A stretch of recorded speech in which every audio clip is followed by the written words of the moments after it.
नीचे हाथ डाले बीच बीच जब हला करी मुंह धके चुप चुप करे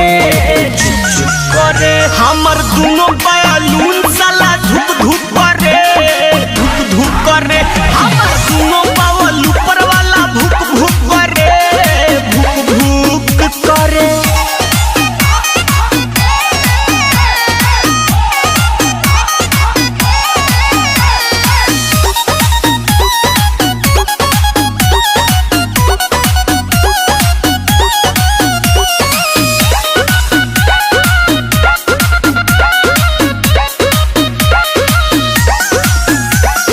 जाने का बोलमुआ के भइल बाटे मोती लागता जवनिया के कोई दी छाती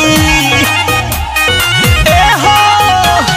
जाने का बोलमुआ के भइल बाटे मोती लागता जवनिया के कोई दी छाती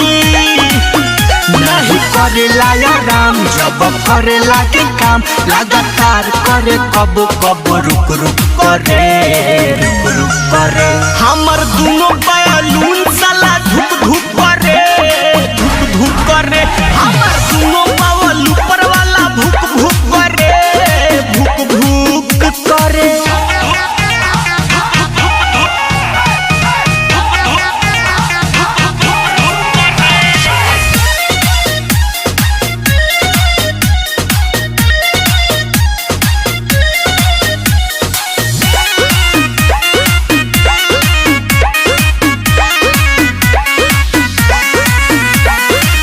करे हर चीज बाकी रखे न संभार के बोलू बिशुनपुरी छोड़े दर्द कबार के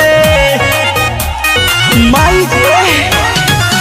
करे हर चीज बाकी रखे न संभार के बोलू बिशुनपुरी छोड़े दर्द कबार के एक पानी कम जोर शक्ति सोना करे जो लोड सह नहीं पाई दे ठुक ठुक